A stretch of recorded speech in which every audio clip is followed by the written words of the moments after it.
start today's session with a conversation with Sergey Jakimov, co-founder and partner at LongeVC. Sergey, welcome to the show. Hi, everyone. Hi, it's Ramana. Thanks for having me. Sergey, give us a little bit of introduction about your background as well as about LongeVC, and we will get acquainted. Sure, absolutely. So I do have a bit of a maybe untypical background for how I ended up in venture capital in general.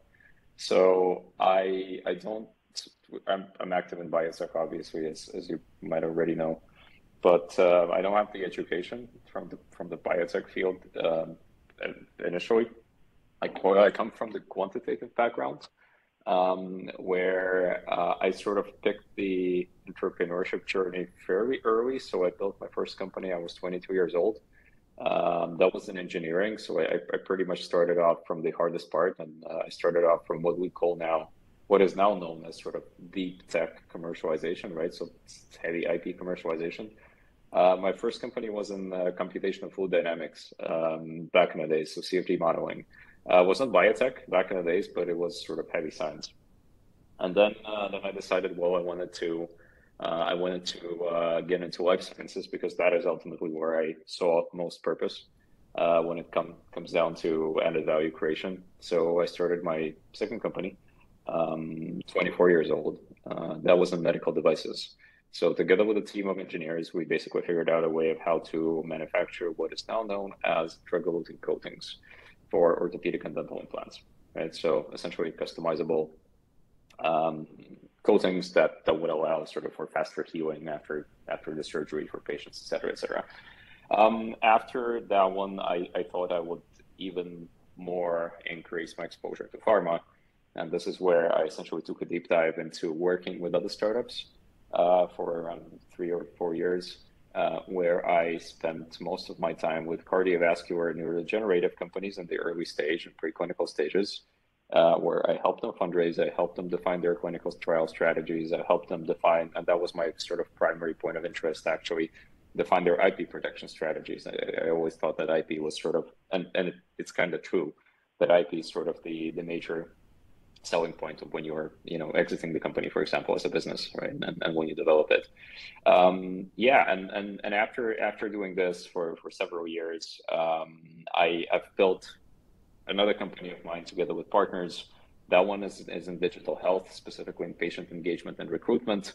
And it all sort of wrapped up in LongeVC as a venture capital vehicle, which we have co-founded 3 partners, which we have co-founded pretty much around our network that we have accumulated throughout the years, as well as around sort of the opportunities, the deal flow opportunities that we saw. And this is how very organically LongeVC was essentially born. I can also spend like another few sentences on what the fund actually does.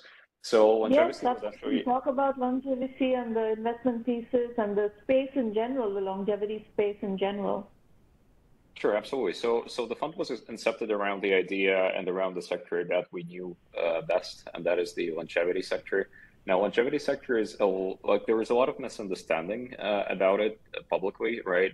What it is now, though, realistically, it's a very separate piece of biotech that is exploding in terms of the exposure and in terms of the weight in the overall sort of biotech basket of other sort of sub industries and more narrow focuses, because biotech is like a very catch-all term anyway. Like it includes a lot of things. So longevity is one of the fastest growing ones.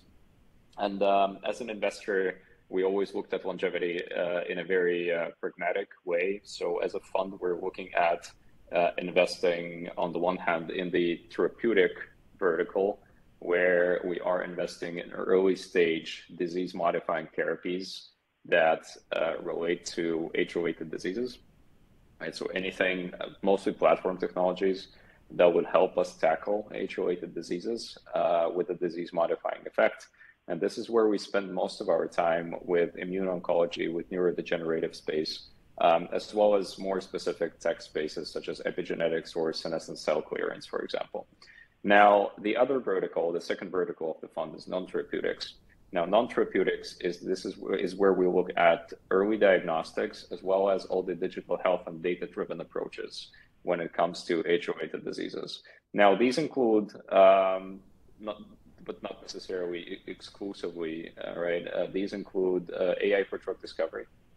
Absolutely, one of the hottest fields. Very difficult field, but one of the hottest fields out there right now. These include all sort of areas of patient empowerment, patient engagement, and speeding up of certain clinical processes when it comes down to, for example, clinical trial setups, et cetera, as well as all sorts of early stage diagnostics, early stage age-related disease diagnostics. And again, we can talk about sort of using digital biomarkers for that or sort of biological biomarkers. Both work. Now, holistically though, looking at longevity in general, we sort of understand longevity as technologies that allow us as humans to maintain our healthy human performance for a longer period of time, right? So it's essentially quality over quantity. So it's not about extending the human life or the possible human lifespan. Like it's not what we're after. We're essentially after systematically removing or tackling these risks that make us decline in our performance, right? And this is the investment focus. This is the technological focus. The fund itself is early stage.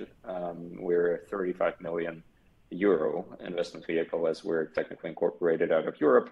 But that said, we have a global mandate. So we invest across the US, we invest across Europe. So we don't have any geographic constraints. Are you based in Europe? We are. When we put the fund together, that happened when COVID just hit. So the whole setup by default was already kind of decentralized, right? So if we're talking about yes, so if we're talking about how our team is set up, so our analysts are everywhere, starting from Bay Area, right, San Francisco, all the way to Germany, for example, right? So we're in both parts of the ocean, essentially, and the partners are Latvian born. So the partners are historically out of Latvia, out of Riga, and we spend a lot of time here. Although as we speak now, two of my partners are now in Miami for a conference, and I'm talking to you out of Europe. So we're kind of moving around all the time. So this is a very good overview. I want to kind of double click down on a bunch of different areas that are broadly relevant to digital health, because our community is more on the digital side. So what you said about applying AI to drug discovery is of interest. Any kind of quantified health measures is of interest. So those would be the intersection of computer science and biology is where our audience would find the most useful insights. So if you could, steer the rest of our discussion today on those, and let's double click on each of those. Let's talk about drug discovery aided by AI. What is the state of the union, and where are you playing? What are some of the case studies in your portfolio? What do you find exciting? What are you looking for to invest in? Sure, absolutely. That's totally doable. So if we're talking about AI for drug discovery in general, the first question is, why is it important? So it is immensely important because it optimizes so many processes for pharmaceutical companies, for study sponsors out there, right? Because what we're looking at is we're essentially looking at cutting down costs tremendously, but then we're looking at cutting down time it takes to come up with sort of a molecule candidate, right? Where you're cutting down 2 years of lab work, fairly manual work, down to 40 days with a small molecule candidate generated with AI, right? A very good example from our own practice, and this was done when the fund did not exist yet, and that was the deal that was led by one of our partners in the fund now, is of course in silico medicine, right? So in silico medicine is, and they're perfectly Googleable, is led by Alex Javronkov. He's actually Latvian born as well. So they are now a unicorn, but I think 6 years ago when InSilico was incepted, they were one of the very first ones in the industry that sort of allowed for the hypothesis of using artificial intelligence to repurpose drugs or to create new drug candidates, right? And 6 years ago, they of course encountered a very significant adoption barrier from major pharma because that was very unconventional, and there was a lot of pushback. But then the rest is history. I mean, today most of big pharma, I think, is their client already. And what's most important, the company has transformed from being AI as a service to actually running its own comprehensive platforms that they sell to pharmaceutical companies and researchers worldwide, but also developing their own pipeline of drugs, where they actually started their own clinical trials very recently with 2 drug candidates, right? So AI for drug discovery has been an immense quantum leap, I would be prepared to say, in how we automate and how we speed up drug development processes. Because if you think about it, so it takes 10 and sometimes more actually years to get the drug to the market, 10 or more years. So if you cut 2 years out of this picture, it means that you can basically create drug candidates much faster. You can iterate about potential drugs for potentially uncurable diseases much faster. And that sort of advances, this automation alone advances the field tremendously. It is, of course, very data dependent, right? Because with all the data companies, it follows the old statistical garbage in, garbage out principle, where, you know, as good as your data is, which you use, omics data, for example, that you use to build your model on, as good the result will be. But nevertheless, I think AI for drug discovery has been one of the, if not the most significant innovation in life sciences and in pharma, and sort of the digital angle of pharma, essentially, in the last decade. Now, so this company that you've invested in that is now a unicorn, how many drugs are going through this technology right now? Or how many by now, how many have gone through this technology? So the business models for these companies mostly differ. So the go-to business model for a company like this is selling its AI for drug discovery services to pharma, right? And this is where you kind of don't track how many drugs it has been used to develop, right? It's sold to pharma for research purposes. InSilico, as such, as a company, has developed its own pipeline of drugs where they already have several, which they are putting through clinical trials. Yeah, so I got that. I was trying to understand more in terms of like the industry's evolution. If the pricing model for your company was a drug-based, per drug pricing model, then we would have a sense of how many drugs are going through this kind of technology, and just trying to gauge the maturity of the field. Oh, the field is not mature at all. So I don't think there is yet a single AI developed drug in the market that is being sold, that is being approved, that has been approved by the regulator in all 3 phases of clinical trials, right? So that still doesn't exist. I assume that the first one will be there in the next few years. Mm-hmm. Okay. All right. So let's switch gears to another category.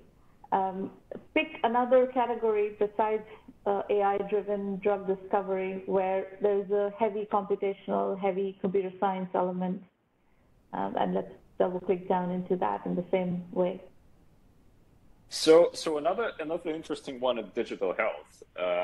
For example, if we're talking if we're talking longevity angle, for that matter, is of course aging clocks, right? Aging clocks and all sorts of consumer-facing risk calculators, health risk calculators that are there in the market, right? So that's another very interesting angle of how we've taught algorithms to work with clinical data or user-reported data, or even phenotypical data. as well as how we made it consumer facing and sort of consumer digestible, right? A very good example of an aging clock company, for example, is Deep Longevity. So Deep Longevity, they actually developed aging clocks as a SaaS, but they also have sort of a consumer facing part of it. And this is where users can essentially dynamically track their biological age versus their chronological age, and essentially track how their body ages by feeding in different types of data.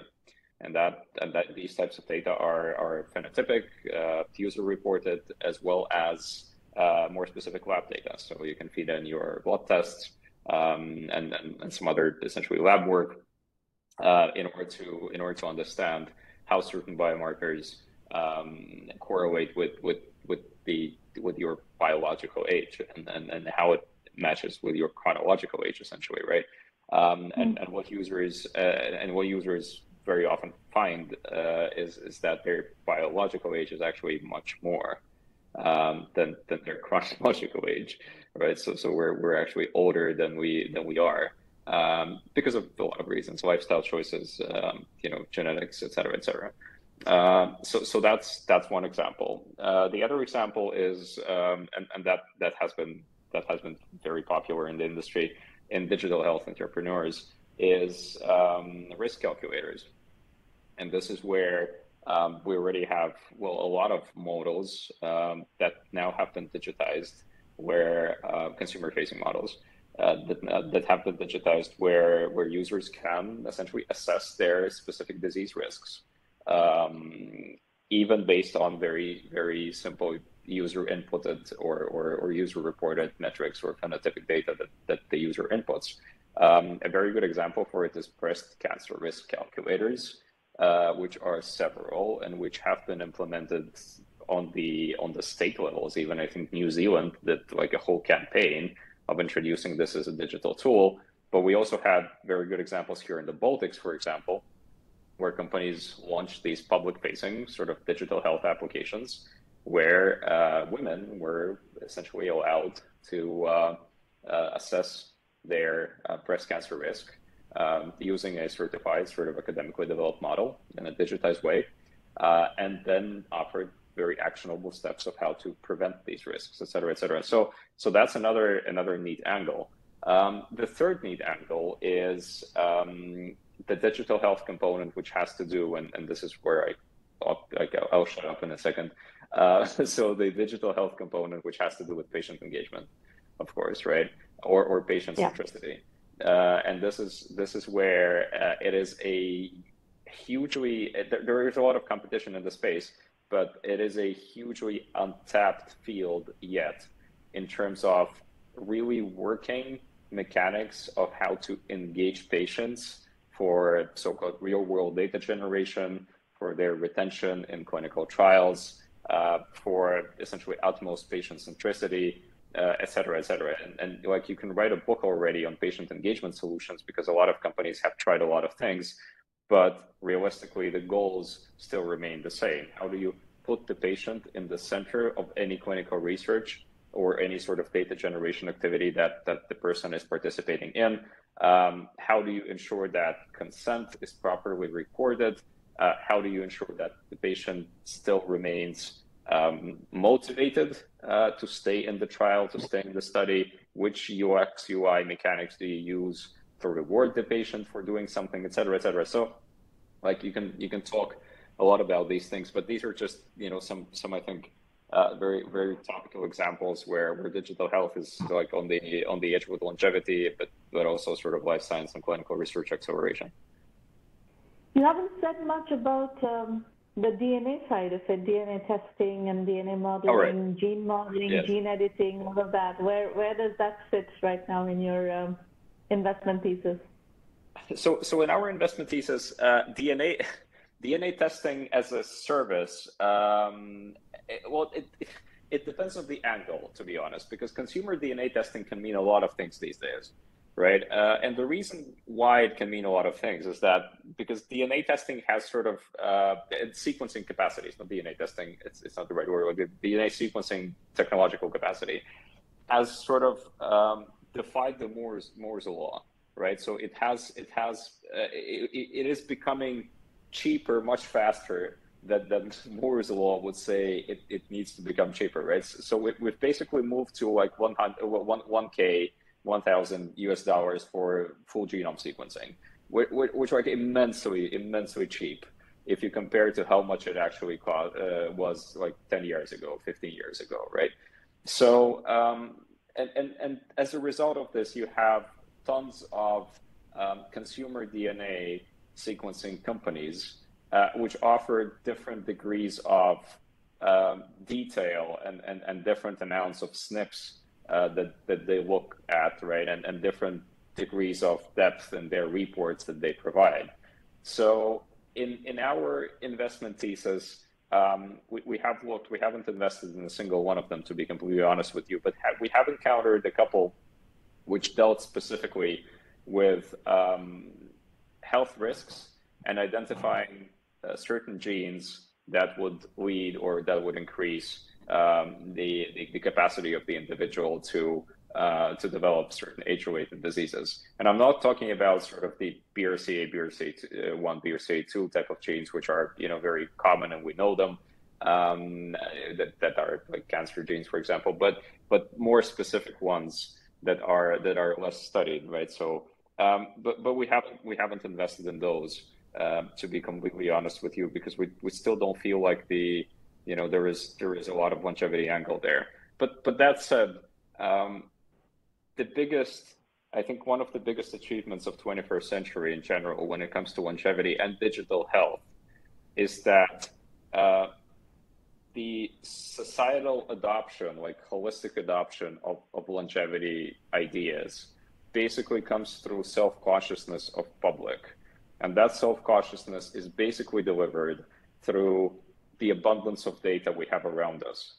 And so you can sequence your genome now for like $200, right? You have your Apple Watch, which constantly monitors your vitals. You live in the society, and you live in the environment which kind of always provides you with some sort of actionable insights of how you exercise, how you should sleep, how you should eat, that sort of thing. And that as well helps.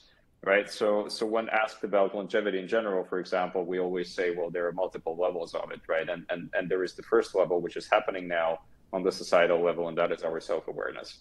And this is where the DNA sequencing companies belong for me as well. Right. It's like, something at your fingertips, which you can do like now.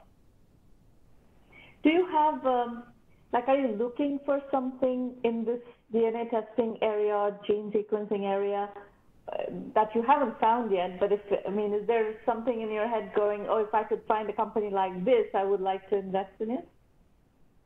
Yeah, I think I would be looking for a merge between DNA sequencing capacity, like the reporting capacity, and actionable insights based on that DNA sequencing.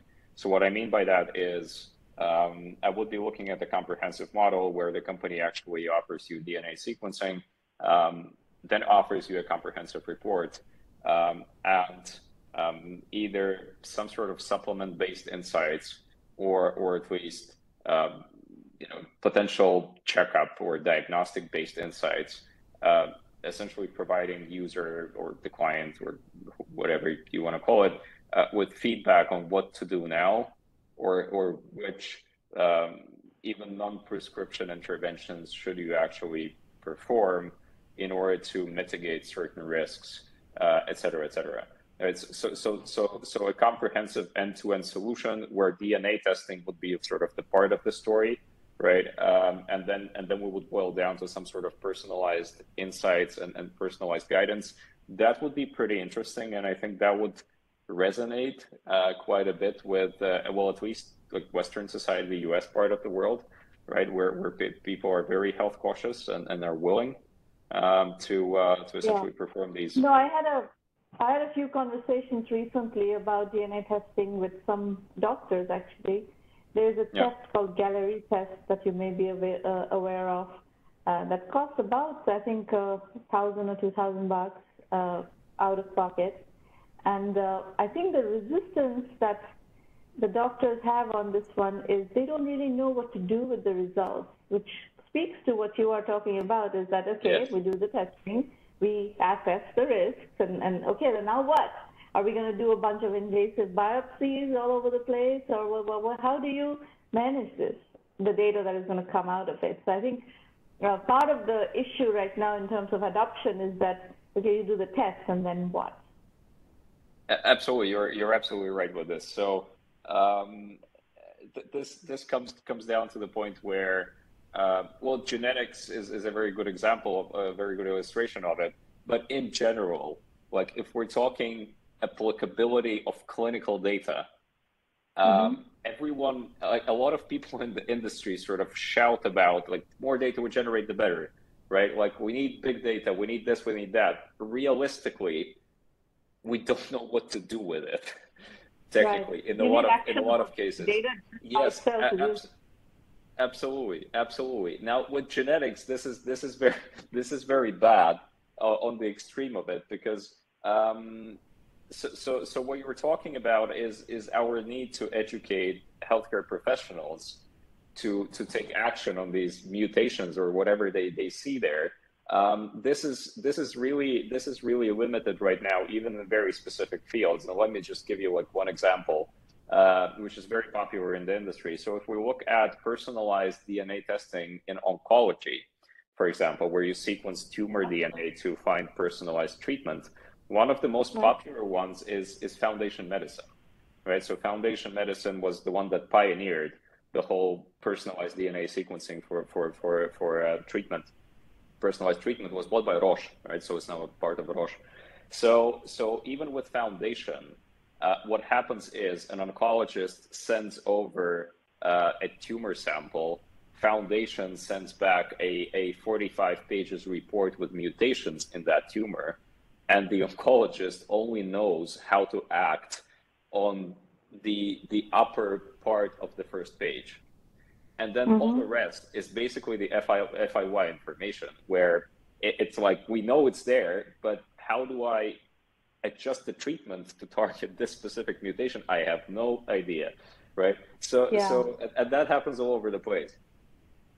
I think you're pointing to a lot of gaps in the industry where there are opportunities for entrepreneurship to figure out, how do you close this loop? Okay, you generate the data, you generate some risks and so forth, then what? And that then what question is a great set of opportunities for entrepreneurship. My last question, we have to move to the entrepreneur pitches. My last question, what is your assessment of gene editing?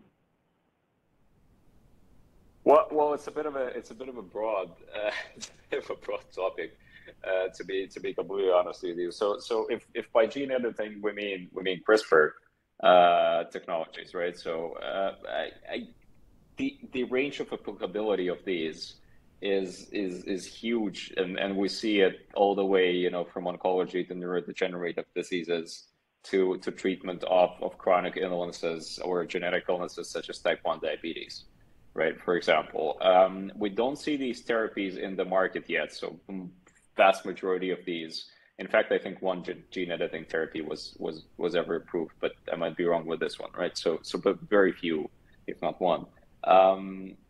But we see a lot in the clinical development pipeline. So CRISPR has of course revolutionized the space. What is more interesting in my view, though, as more interesting than CRISPR, is epigenetic reprogramming, or epigenetics in general. Because what epigenetics allows you to do, it allows you to change the cell behavior. It allows you to change the way how the cell actually reads the DNA without cutting and inserting a modified part of the DNA. So essentially, the way to think about epigenetic reprogramming is to think, there is a very popular analogy in the field where you kind of imagine a CD disc, right? And you imagine it like with songs, physically like with MP3 songs, and then you imagine the needle or the laser, which is actually reading that disc, right? And that reading capability is basically regulated by the epigenetics, which are around your genome, with the epigenetic layer. And the older you get, the more scratched this disc actually becomes, and the songs, they start to skip, and your cells, they in the very same manner, they start losing the ability to repair themselves, to participate in certain metabolic processes, and this is how you age. This is how you accumulate DNA damage. This is how your body sort of stops performing well. And so with epigenetics and certain delivery methods, you can alter the way how cells actually read DNA, and you can switch on certain processes that were switched off in the certain part of the body, and you can basically rejuvenate certain parts of the body. And we have one exciting company in this field, which we have invested in, for example, which is Turn Biotechnologies, which is out of Stanford. Turn Bio, it's pretty Googleable. And these guys, they started from the ophthalmologic indication, where they basically figured out how to reverse certain degenerative processes in eyes, and they've now moved to cancer to generate the first oncology data, which is really promising. So I think epigenetics is equally exciting as CRISPR, but it's not that well PR'd about yet, and not that well known to public, which will change.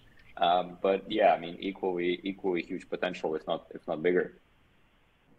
Now, a very basic question before we finish. There is the opportunity for gene editing before a baby is born. Yeah. And then there is the opportunity for gene editing later in life, that applies to the entire 10 billion population that is coming. Yeah. So I guess, each of those are fields in their own rights, right? Absolutely. So in the first one, there is, of course, a huge ethical component if we're talking about sort of pre-birth gene editing. But if you leave that aside for a second, what makes total sense is identifying potential life-threatening or potential disability risking DNA-driven factors for babies that were not yet born, and introducing these changes early so that the new person gets to live a normal life, right? And that's totally fine by me, to be completely honest, right? Because this is what science is for. Is the science there for something like that? On the basic level, yes. On the commercial level, to my best knowledge, it's not being done, of course. But on the basic level, we have indeed seen quite a bit of development for that. This stuff has not come into the venture deal flow yet. So it sort of has, but it is still very often in the fundamental science stage. So it's not at the stage where it's a company that is actually going to sell the service to anyone. It's on the fundamental research stage where a ton of money and liquidity is needed to actually validate this.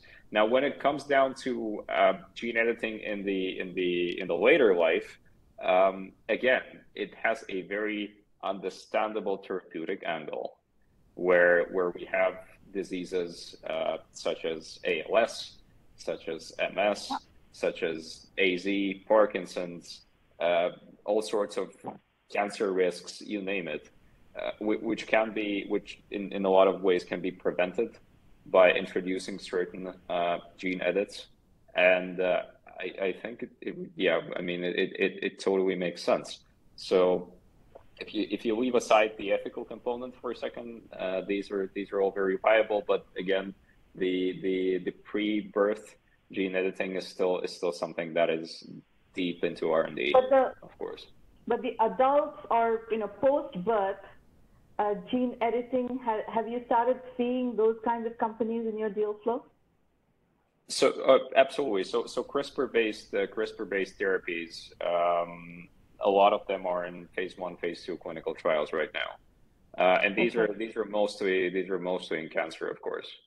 but also in diseases, in genetic diseases such as type 1 diabetes, for example. Yeah, Right? and So, also the entire range of cognitive disabilities, right? Alzheimer's, Parkinson's, schizophrenia, bipolar disorder. There's this whole range of them. yeah, so neurodegenerative field is a bit more complicated, because if with cancer, with certain types of cancer, we can with certain certainty, pardon my expression, with certain certainty, say that this gene, the mutation in this gene, is responsible for that type of cancer to appear, for example. Then in neurodegenerative, so in Alzheimer's, Parkinson's, we're still kind of far to understand the actual disease mechanics. We know the symptoms, but we're very bad in understanding why it actually happens, right? Because and all the therapies that are around, and approved by FDA, for example, these were only trying to get rid of what seems to be of the actual consequences of the source of the disease, which we still don't know, right? So all the amyloid plaque removal therapies, et cetera, these have all, in my opinion, failed so far, because that's not the cause of the disease. Yeah, but then again, autoimmune reactions, for example, in MS, can be ultimately the cause of the disease. And with certain gene interventions, and I'm not prepared to say which ones, because I'm not a KOL in the field. With certain gene interventions, you might as well be able to alter these reactions and remove them altogether, right? So, the way I kind of summarize it is, when you or your peer group in the early stage VC world start to see deals in any of these fields, gene editing that is prenatal, gene editing in after the child is born, in adults, whatever, right. In any of these fields, that means that it has gone a little bit beyond the basic sciences being figured out. So if it's not hitting your deal flow, that means the basic science is not being figured out yet. But if it's starting to hit your deal flow, then at least we are further along and we will start to see things moving. I know we're probably at least a decade away from all this kind of really impacting human life at scale, but it has to first get developed, and that development process is going to come through the early stage deal flow pipeline. You're absolutely right. So for VCs, we kind of step in at the stage where the company has already moved past the fundamental science, science level, right? And that fundamental science level is normally funded by non-equity instruments, right? So that is NIH grants, all of the foundations. But the matter of fact, the founders of LongeVC, the fund, have established what we have called Longevity Science Foundation, and that is the one that actually allocates non-dilutive grants to fundamental research in longevity and in longevity tech, for the exact reason of a lot of very promising tech actually dies before it can pitch for venture capital, because it was underfunded by the absence of non-equity instruments. So you're absolutely right. When VCs invest in it, it already has a shape of a company, right? Yeah, that's true. Well, it's a pleasure. We could go on. There's a lot more to discuss, but let's have you back sometime in a later date and continue the conversation. It was very nice to meet you, Sergey. Thank you so much for having me. Always happy to share. Take care.